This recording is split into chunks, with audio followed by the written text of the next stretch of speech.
नमस्कार दोस्तों, मैं गोविंद सर। आप सभी का स्वागत है अपने जीआर हिंदी क्लासेस में। तो हम बात कर रहे थे संस्कृत की और वर्ण विचार की चर्चा कर रहे थे। और वर्ण विचार में हमने पढ़ा था, प्रत्याहारों की चर्चा की थी। और प्रत्याहारों में हमने उनका वर्गीकरण, व्यंजन कितने होते हैं और स्वर कितने होते हैं, इसकी चर्चा की थी। पाणिनि के अनुसार मैंने आपको कल बताया था कि 9 स्वर माने गए हैं। अष्टाध्यायी के अनुसार पाणिनि ने 9 स्वर बताए हैं, संस्कृत में 33 व्यंजन बताए हैं। लेकिन हम मूल भाषा की बात करें, अगर आपसे सवाल ऐसा पूछा जाता है कि संस्कृत में स्वर कितने होते हैं, तो आप 13 करेंगे। पाणिनि के अनुसार स्वर कितने होते हैं, तो 9 होते हैं। तो हम बात कर रहे थे स्वरों की। स्वर, सबसे पहली बात तो स्वर की परिभाषा हमें पता होनी चाहिए। स्वर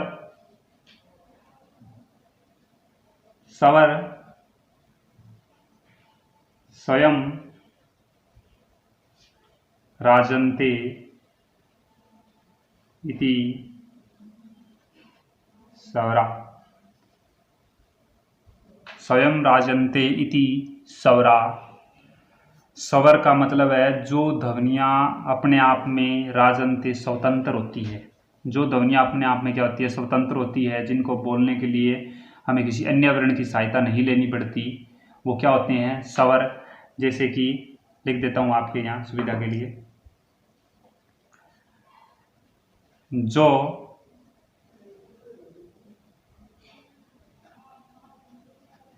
ध्वनियाँ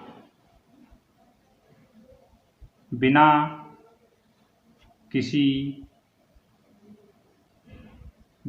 अन्य वर्ण की सहायता से बोली जाए तो वो क्या होते हैं, स्वर होते हैं। स्वयं राजन्ते इति स्वरा। तो ये है स्वरों की परिभाषा। वैसे छोटे प्रश्नों की बात करें तो स्वरों में ये परिभाषा पूछ ली जाती है, स्वर की परिभाषा बताइए। तो स्वर राजन्ते इति स्वरा ये दे दिया जाता है और पूछ भी लिया जाता है।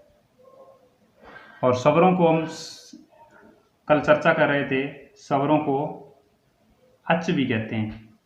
क्या कहते हैं, स्वरों को अच भी कहते हैं। अच इसलिए कहते हैं, अ और च तक के जितने भी प्रत्याहार वर्ण आते हैं वो सारे के सारे क्या होते हैं, स्वर। और ये स्वर अच में कितने प्रत्याहार आते हैं, 9 आते हैं। कितने वर्ण आते हैं, 9 वर्ण आते हैं।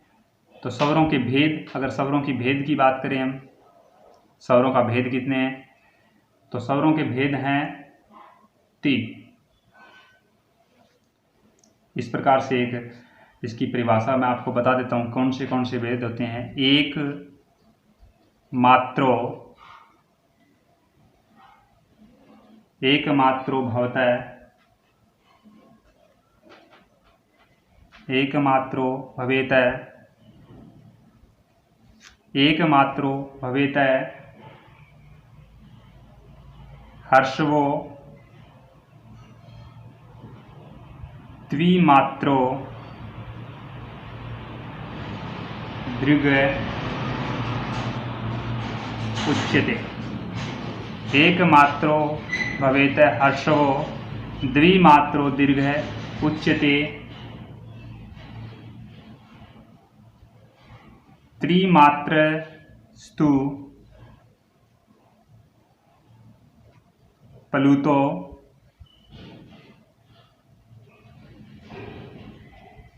गयो व्यंजनम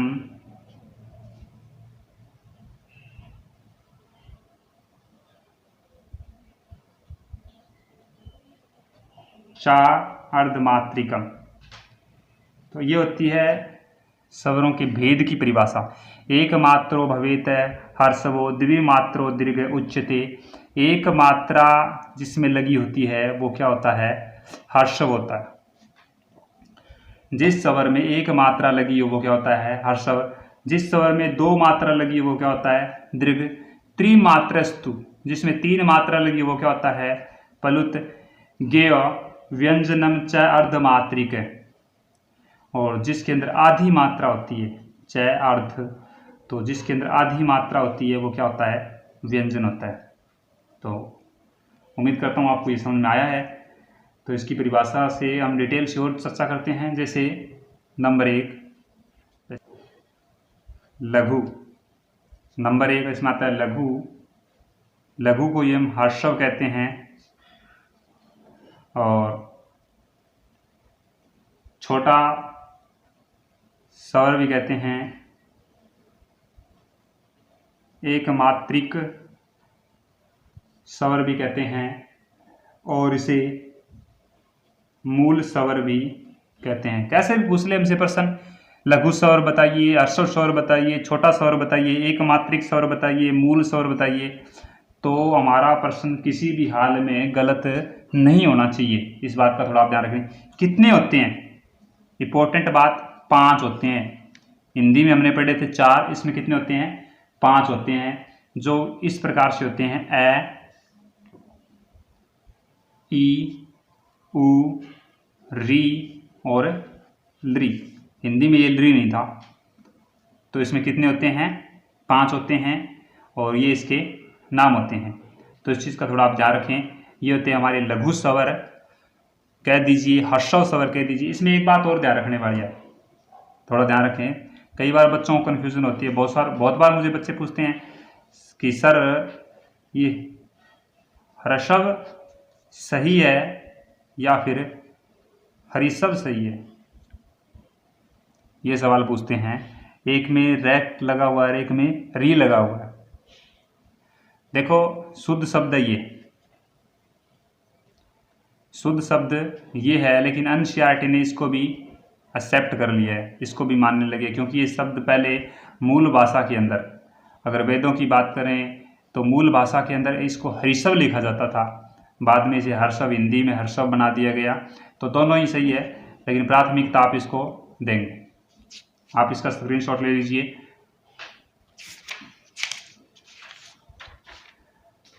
दूसरी बात कर रहे थे हम, दूसरा नंबर पे आता है दीर्घ।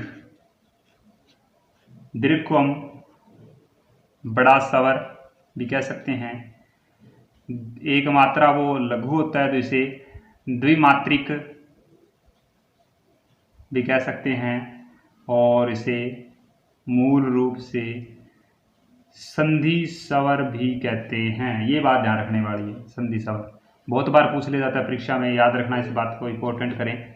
संधि स्वर किसे कहते हैं, दीर्घ स्वर कर देंगे, बड़ा स्वर द्विमात्रा वाले कर देंगे, कोई दिक्कत नहीं है, लेकिन संधि स्वर क्यों होते हैं मैं भी आपको बताता हूँ। जैसे ए प्लस ए क्या हो गया, आ, एक तो ये हो गया, ठीक है। इसी प्रकार से आ हो गया, बड़ी ई, उ,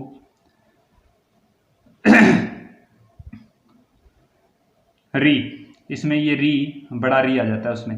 हिंदी में एक री है, लेकिन संस्कृत में 2 री है।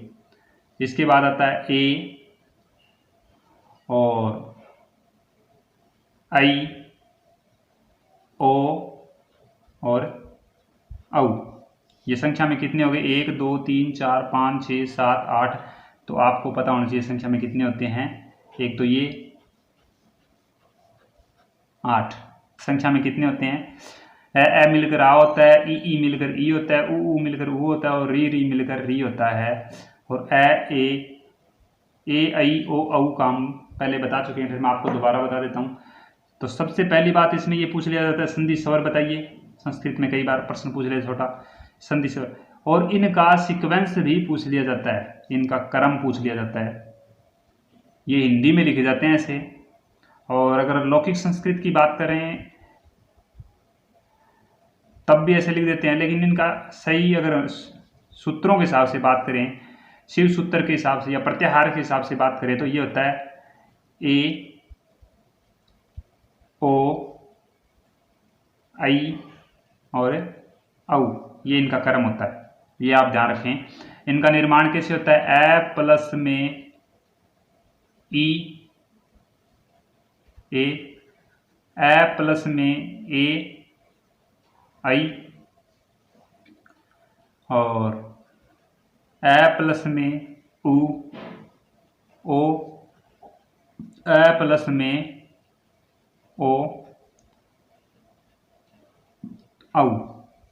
इनका निर्माण ऐसा होता है, तो इस चीज़ का थोड़ा आप ध्यान रखें।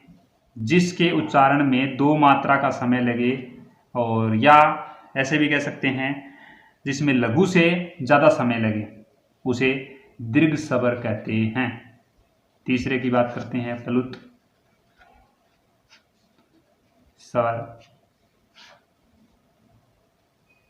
प्लुत स्वर संख्या में कितने होते हैं? जिन स्वरों के आगे 3 मात्रा लगा दी जाए वो सारे प्लुत होते हैं।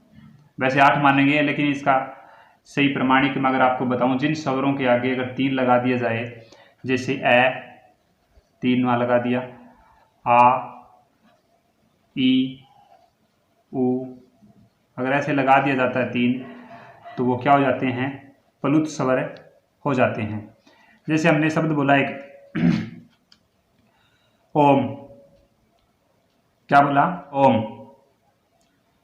ओम किसी का नाम है,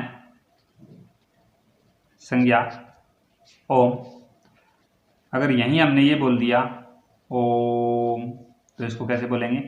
ओम। ये क्या है? ओम।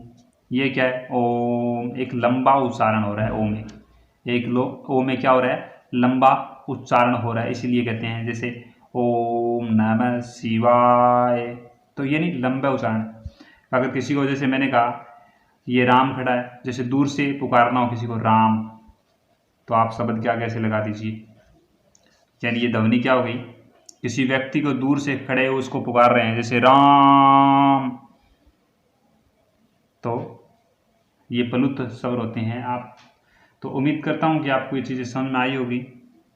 हमने आज स्वरों का वर्गीकरण किया। स्वरों में जो चीज़ बताने वाली थी, इम्पोर्टेंट थी, उसको मैंने आपको मार्क भी करवाया, आपको बताया। इस चीज़ का थोड़ा ध्यान रखें। तो आपको ये सेशन कैसा लगा हमें कमेंट करके ज़रूर बताएं, और वीडियो को लाइक व अपने फ्रेंड सर्कल के अंदर इसे शेयर ज़रूर करें। और अगर आप चैनल पर पहली बार आए हैं, आज इस वीडियो को पहली बार देख रहे हैं, तो चैनल को सब्सक्राइब ज़रूर करें। धन्यवाद। मिलते हैं नेक्स्ट वीडियो में। आपका दिन शुभ।